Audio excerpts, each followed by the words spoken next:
And welcome back to the never-ending garage, where everything just seems to keep rolling.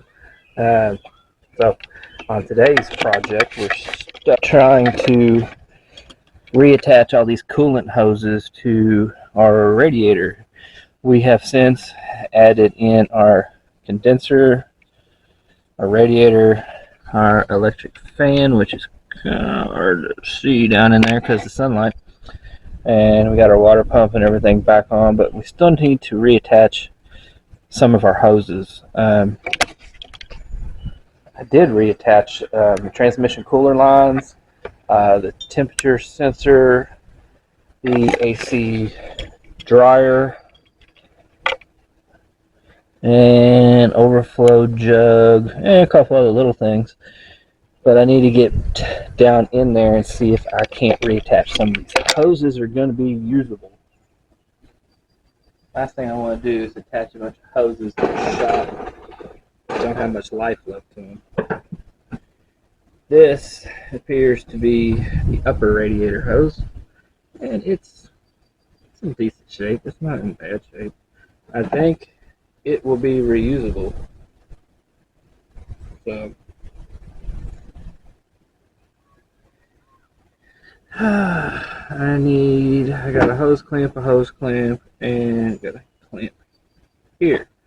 So I think all the hose clamps are in place to reattach this thing. It's just going to be a little awkward dropping it down in place. Okay. Let's see what we got here. Okay. And come on. Alright. Apparently it wasn't that awkward. There's some wiring here that I need to get down in here and tape up and clean up. It's kind of just frayed everywhere. I'm going to get a pair of vice grips or some pliers and see if we can't get some of these clamps reattached.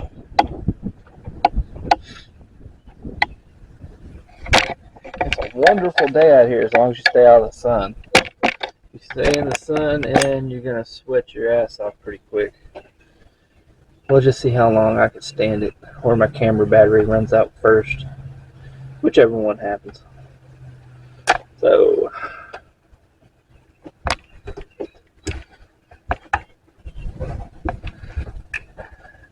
come on now. Get back in there.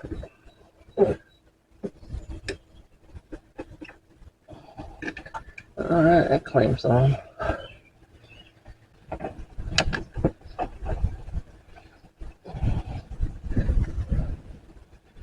Ooh, well, I don't know. This hose looks pretty rough in spots.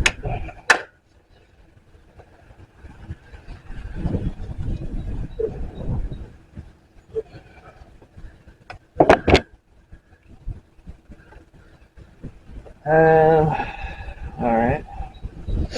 So now we have reattached to the water pump, reattached to the throttle body up here, and we'll have it attached down here, which you really can't see. There we go. But got a clamp we need to move up, and the only way I think that clamp, well, no, I'll eat my words.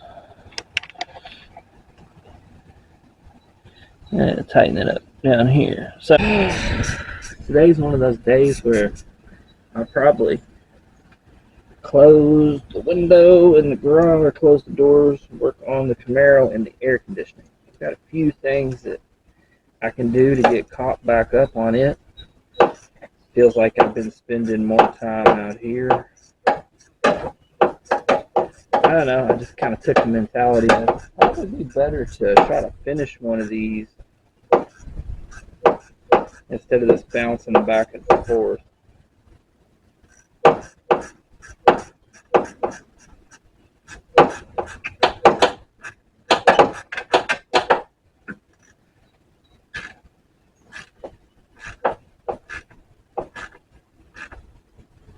Okay.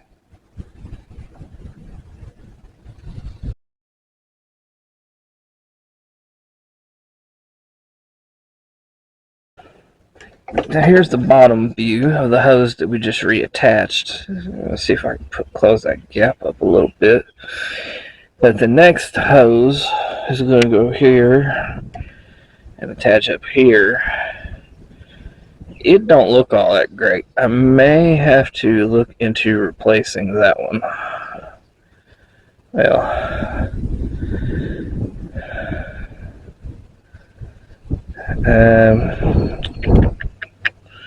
these wires don't look that good. There's a crack right there, and that may have to be redone.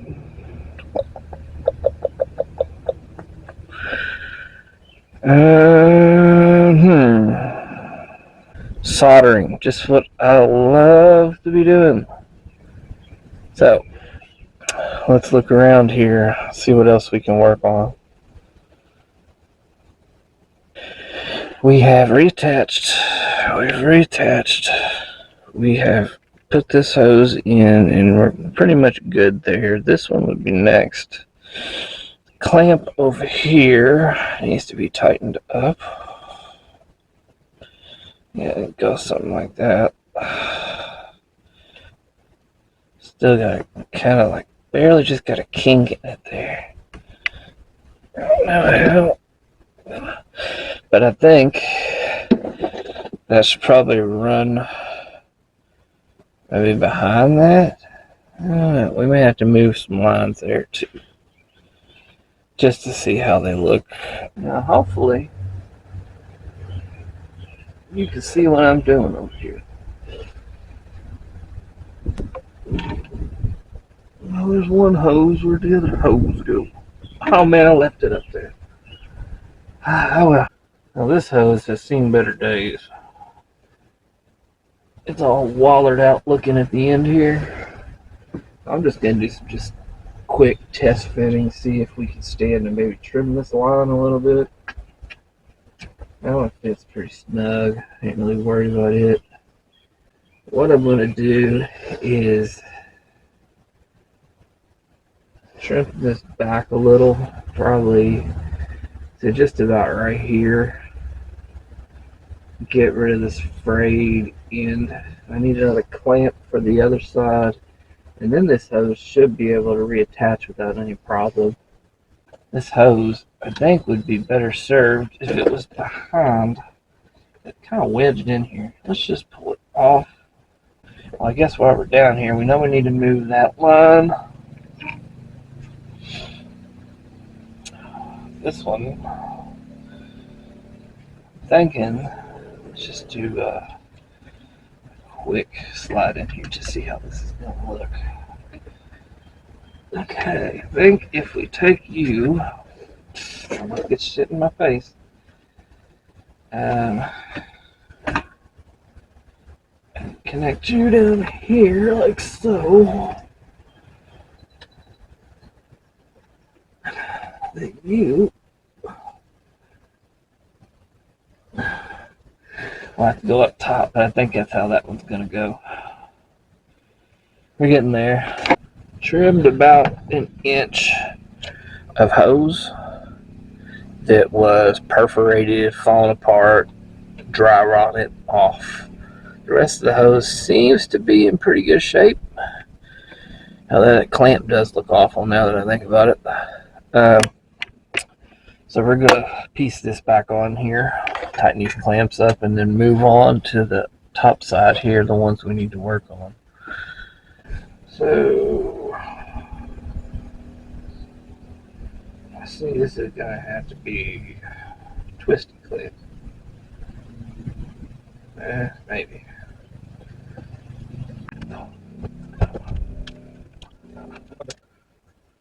Well, now this is recessed, so I think I really need an original equipment style clamp. We've got the upper hoses reattached, and then we got this hose reattached. I've got this just about a quarter of an inch away from the edge of the hose, and it's probably about half an inch away from the back of the hose. So that should just be spectacular and work just fine. We're going to need to come down here and zip tie this electrical wiring for the motors out of the way.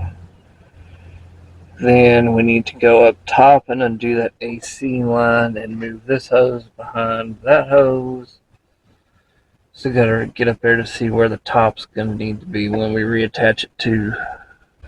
How and where?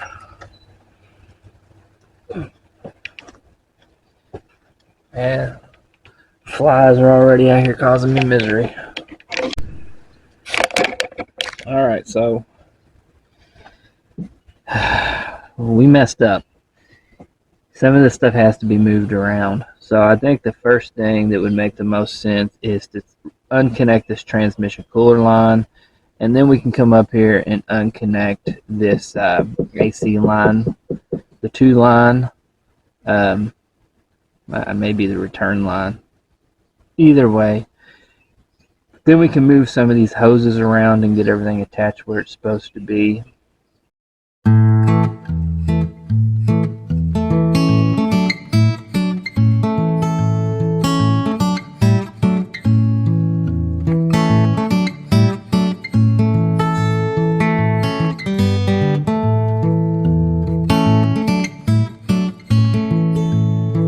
Straight shot. So what we're looking at now is we've moved the transmission cooler line to where it is in front, and we've got this opening now where we could pretty much go straight up and over and connect in up top. So the only thing I don't like is here there is a kink, and I don't know if that would flow, how long it would without having some sort of problem. Take off about half an inch.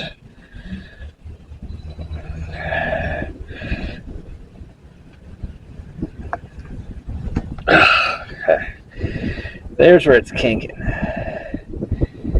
Right there. So, I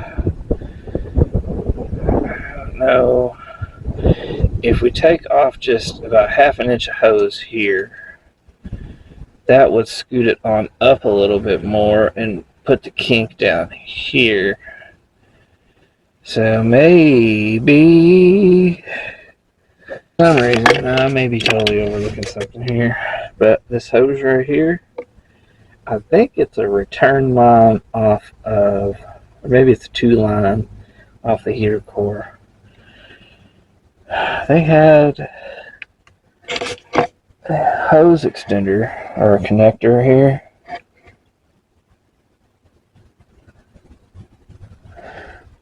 And had it dipping down and then coming back up. My question is why? When you can pretty much have it as a straight shot up in there, like it's connected now. There's really not a bend to it. It kind of just comes off and goes straight over. Now I guess the problem with that may be this other hose, which I still have to run. It may not go in there with it like that at all. So after some trial and error, we have some new valve cover gaskets. Of course, I tried to save as much money as possible and pick up some valve cover gaskets from eBay.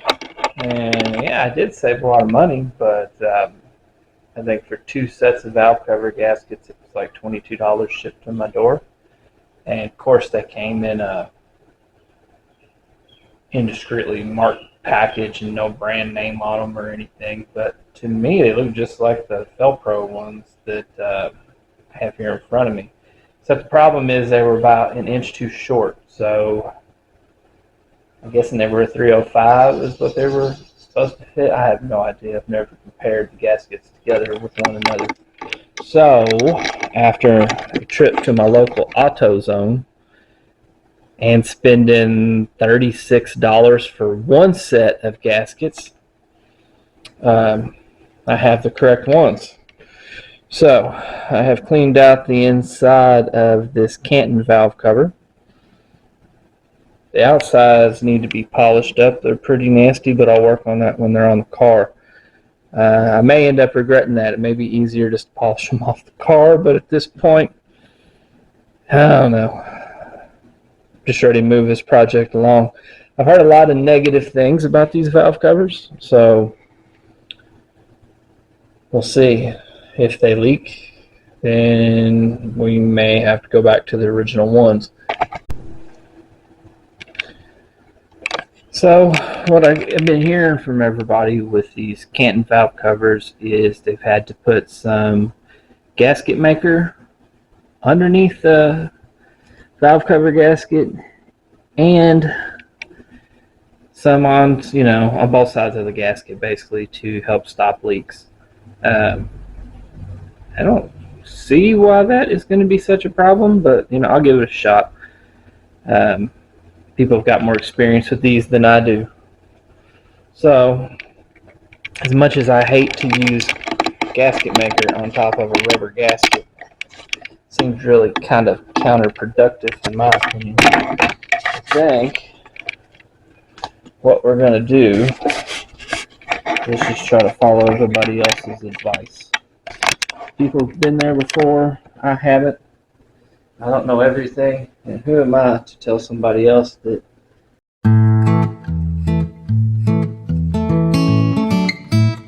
this car has a lot of miles on it. Man, there's some sludge buildup in there, so either she really wasn't keeping up with her oil changes, or she just took it wherever and they just changed it with whatever they had, which is what I think happened. It's alright. It tends to happen a lot, I see. Especially with women car owners. Now, the thing is, can we drop this on here without making a big damn mess? I think so. But realistically, I don't see it happening.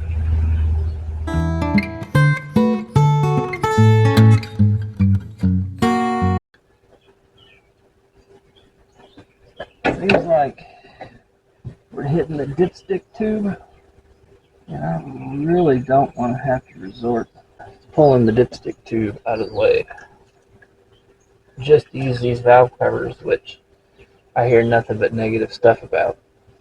We're inching towards cleaning up the stock ones and putting them back on.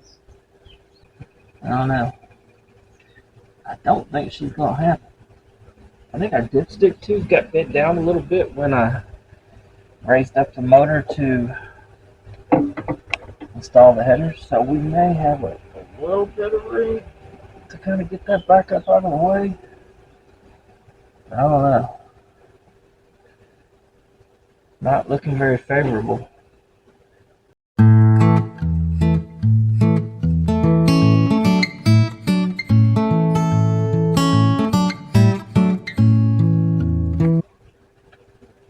I think the biggest area I'm hitting is this coolant tube in the back. So, I guess I can kind of maybe pull it back out of the way and see if that'll get me down in there, but I still think that transmission pan dipstick is gonna be in the way.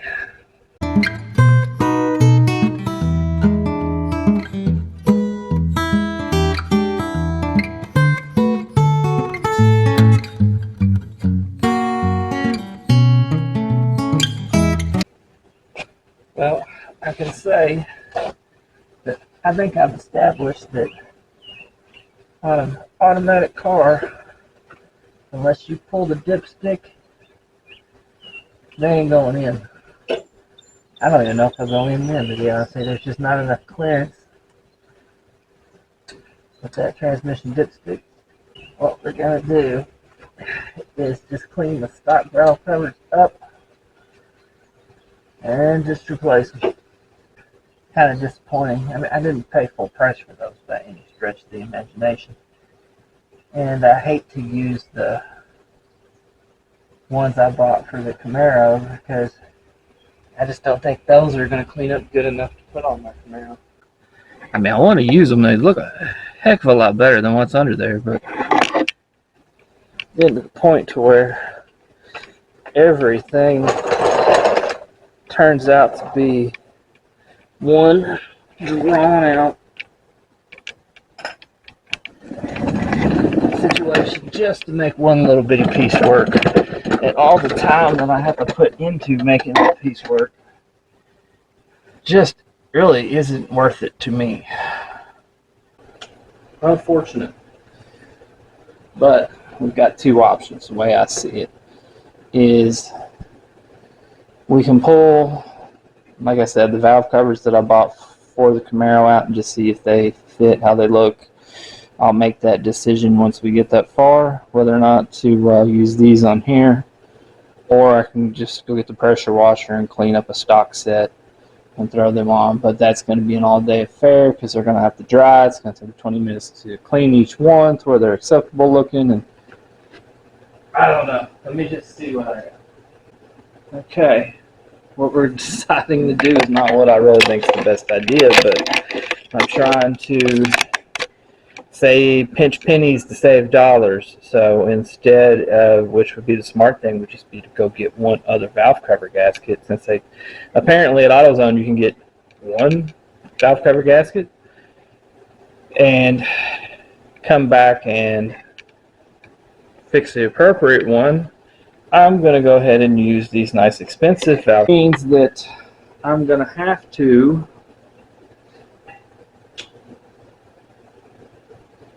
buy new ones for the Camaro because I really don't like the way these other ones look. They were fine for the Firebird because Firebirds, you know, just a little bit rougher shape. They kind of fit and it just made sense. But they just don't make sense going on this nicer Camaro. Well, nicer to me anyway.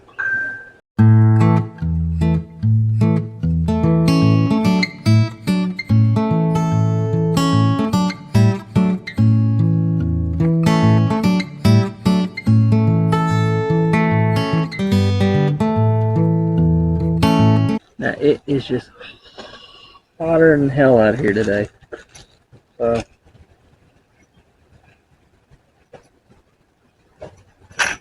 I've made an executive decision. Hopefully it's not one I live to regret. Just in my opinion, probably a little too nice of valve cover for this car, but you know, damn, it's just hot. You gotta watch everywhere you put your elbows down. Every little piece of metal is just blistering hot. These look really good, I'll give them that, but I don't know, I just don't like the hardware that they came with.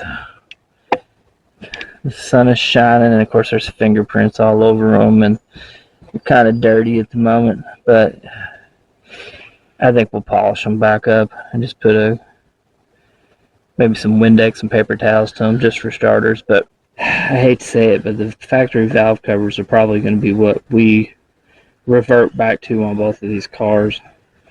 So what I'm going to end up doing probably is cleaning up the stock valve covers. Now, these look really good, I'll give them that, but I don't know, I just don't like the hardware that they came with.